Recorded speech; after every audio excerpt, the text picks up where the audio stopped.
Hi guys, in this video I'll be talking about Stetellite Management. So first of all, uh, should you or should you not spread stat zone to your allies base? I almost always like to do that. I almost always like to spread Stetellites to my allies base. To help him have more mining, but when is it useful? Okay, so how does it work? Stat zone, blue stat zone. Let me pause this. Blue stat zone works in the way that it enhances the speed of Stetmann's units by 100%, and with stat zone bonuses, which I always use, by 160%, and allies units half of that, so 50% without masteries and 80 without mastery and 80% with mastery. But you see, there are 7 mineral patches, and maximum saturation is 21. It says on the nexus that he should have 21 worker as maximum saturation. That means one worker is while one worker is carrying minerals back to the nexus or command center or hatchery, the other one is mining, and the third one is waiting to jump in as soon as this one that is mining is done, and starts carrying the mineral to the base. So as mining takes a little shorter than the trip back and forth, that's why the three probe saturation or 3 worker saturation per mineral patch is optimal. But that also means that when the base is saturated like this, when there is always the third worker waiting to jump in, that means that blue zone does almost nothing anymore, because the minerals are mined all the time. So there is really minimal benefit from blue stat zone.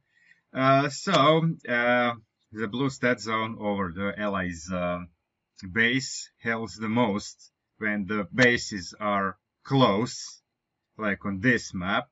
So you can spread. You just need like 3 Stetellites to come to the allies base, like on some maps, like for example Temple of the Past. The bases are pretty much pretty far, and also it means which commander ally is, because if ally is Zeratul or Vorazun, or which other commander, Zeratul, Vorazun, or Nova, those 3 commanders have automated extractors, and that means that they can saturate a mineral line faster because they don't need workers for the gas. So for these commanders, stat zone will mean less. It will mean the most for Abatur and the Haka, because with those commanders, if you play properly, you don't rush economy, you don't rush saturation, you rush other things. Like for the Haka, if you play properly, you don't start droning up at the start of the mission, but as soon as you have 75 minerals, you start the gas first, and then as soon as you again have 200 minerals, you start Primal Warden, and at the time that you start Primal Warden, the gas should finish and you saturate it immediately. Then again, when you have additional 75 minerals, you start second gas, and you put 1 drone in it, so to be sure to have 200 minerals and 100 gas as soon as Warden is complete. Then start Glevingston immediately, because the Haka's pack leaders are very important, so very powerful, so you want to have them out as soon as possible. And of course, when the Glavik then is done, immediately start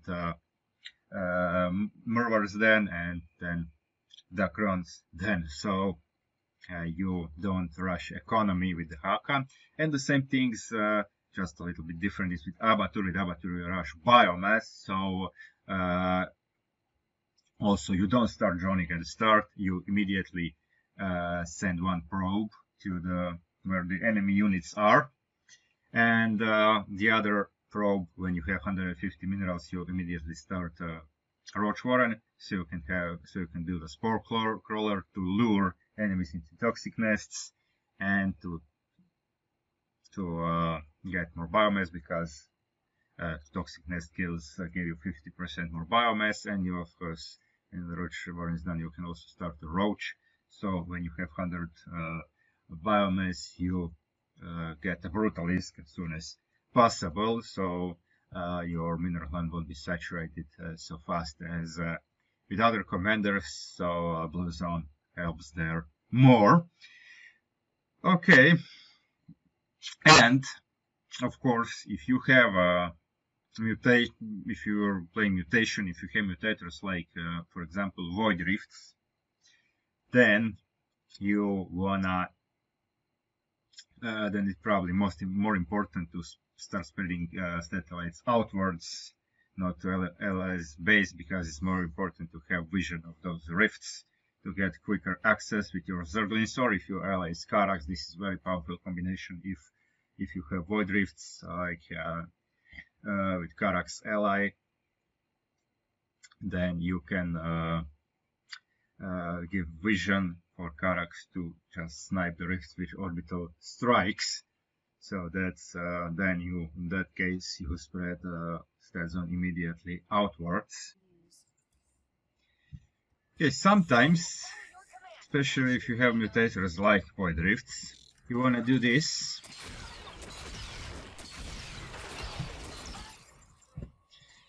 Use Gary Zone to spread Stetellites over the map like this, like on random spot on the map. Oh, no, there is a Mutalisk. I'll talk about this a little bit later. Okay, so you have a vision for your ally to get some stuff here and deal with the rifts, especially if he's Herax, so you can snipe them. Or if you have Anchor, to teleport there if you need to go there with Gary. Okay, and next thing, when you place Stetellites, try to place it like beside or behind Gary, because otherwise they can get picked up by static defense or something else. Or, look at this, place Stetellites, boom, place Stetellites. Okay, this one is a little far, but okay, so if you're fighting Mutas, you wanna deal with Mutas first, because Mutalist attacks bounce. Mutalist attacks bounce, and okay, now Mutalist attacks bounce. So if you fight Mutalist, you wanna deal with them first and then spread stat zone, because if you place Stetellite near Gary, then the glaive will bounce and Stetellite will be destroyed. So keep that in mind.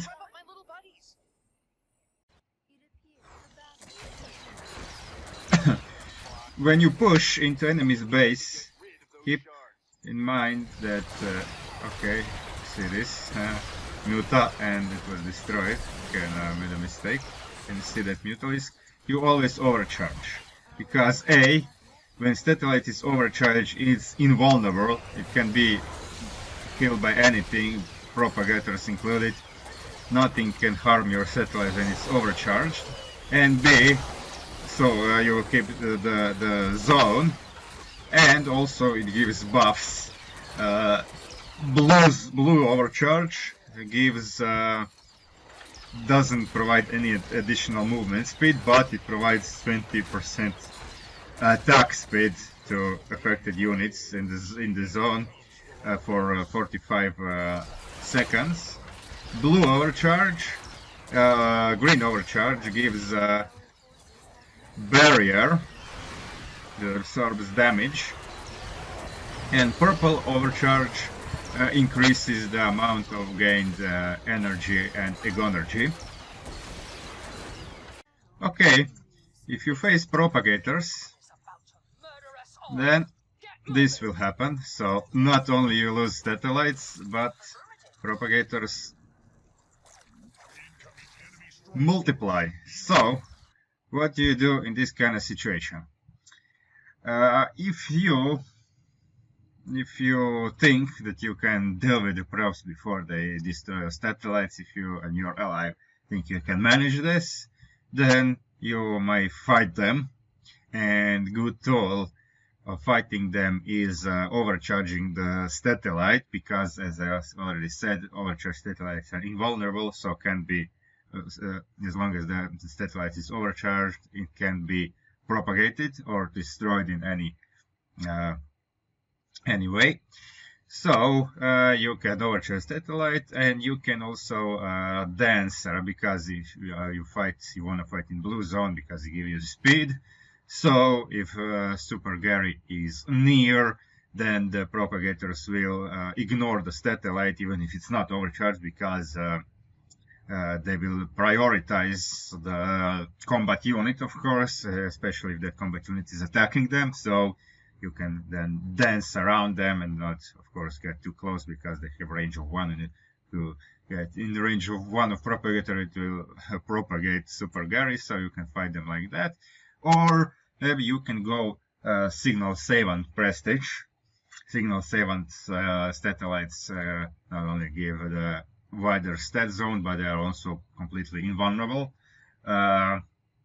While when they morph, of course, they're only vulnerable on that second that they are morphing. So once they are established, they can't be touched by anything. So you can go Signal 7, but it will deprive you of significant firepower, because then you only have a 500 HP normal Gary that's also not a detector even. So yeah, and when you have propagators in a mutation, usually it's always at least it's always 2 or 3 mutators in a mutation. So yeah, you will have something else. Also, mutation with propagators are never easy, so you might need that power. But if you want to go Signal 7, then you should probably get yourself an ally that can benefit a lot from the so you can play in purple zone, for example, Artanis Feller's Inspirator. Then you have practically endless storms, because of purple zone. The charge is high Templar, or Ascendance, also Alarak, and good, or Vorazun also benefits Dark Archons and Oracles. So I might want to do that. So support to basically bring most the support for ally with the zone. Okay, so that's how I deal with props. And also there's one more mutator that can affect your Stetellite. It's imminent domain, because when you have imminent domain mutator, Stetellites won't just be shut down and then response Stetellites will be destroyed permanently. So when you have imminent domain, also just Signal 7 Stetellites cannot be touched, so they are safe. And also about some synergies with commanders, as I already said in the video when I was talking about commander synergies.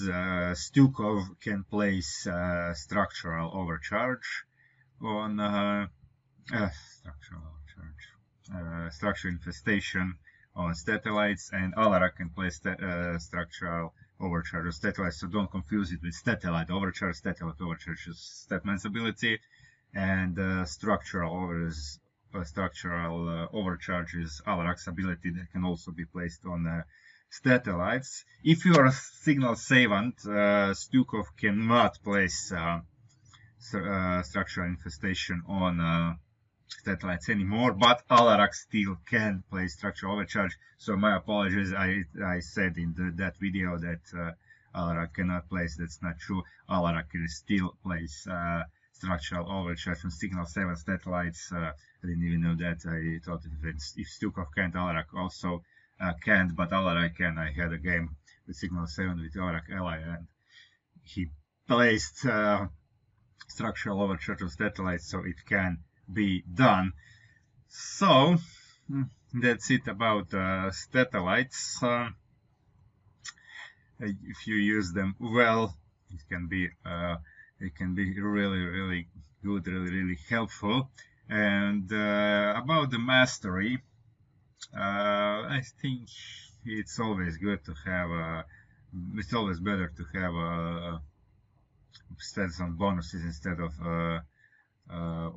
instead of the other master, instead of the Stetellite deployment, because you really have enough of them normally. So without mastery, so I don't think I don't remember ever using Stetellite deployment master. And also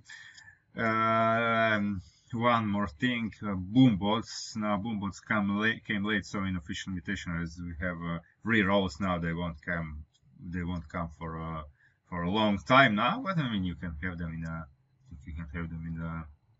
and if you play Brutal Plus. So Stetellites are good in two ways. First, to spot, to have vision of Boombot, and to also stall them, because Boombot will slam into Stetellites, it will explode, and of course there will be a few seconds delay before it starts moving again, and Stetellites will after some time also respawn because it can be destroyed. So that's a double bonus against Boombots. So you may go normal, I mean not signal 7, because if you signal 7, of course you get vision over prop, but it won't stall them because Boombot will ignore Stetellites because it can't destroy it, so it can't harm it, so it can't attack it, so just passed below it. But if you realize Warazone, then you might, when its time stop is is activated, you may use that time to spread Stetellites over the allied or the enemy base, like enemy main base. That's usually can't play Stetellites because there are even signal 7 Stetellites are still vulnerable when they are morphing, so you cannot place them over the enemy units. But if the time stop is activated, then nothing can attack, so you may use that time to spread the Stetellites over the enemy base, and in that case you may go signal 7 when you have boom bots, but otherwise it's best to use other Stetmann prestiges. And for the end, let's get a little bit back to the spreading ally, to the spreading stat zone to the allies base. So it's not always about the blue zone, sometimes it's about the green zone. Like on Dead of Night, for example, it's always good to have, if you are down here, to spread zone to allies base, because if he gets hunterlings, then of course the green zone will be helpful protecting his mineral line. And I even like to spread the Stetellites over here to have vision in advance when hunterlings are arriving. So yeah, then the green zone will help. And the other thing is, like on the maps where there is an expansion, I almost never spread Stetellites to allies expansion because it's too much. Like it's almost always too far, and it's in the direction that you don't want to go. So I just spread it to the allies' main base and then start spreading forward to fight the enemies. But in some cases, I do that. Like for example, on Void Launch, sometimes I spread it because I need to get there. So if you need to get actually there with Super Gary, then of course you need zone there. So I think next week's mutation will be pretty important in that way, because we have a void launch, we have a pretty nasty combination of mutators. We have going nuclear, barrier, and just die, so we have nukes over the map, and we also get blood stronger enemies, double life plus barrier. So if you don't catch them up there, they reach allies expansion, then of course you need to help ally there. You need to be there with Super Gary, so you want to have Stetellites there, so you can teleport there fast if you need to. Okay, that's it for this video. I hope you liked it. Like, subscribe, and thanks for watching.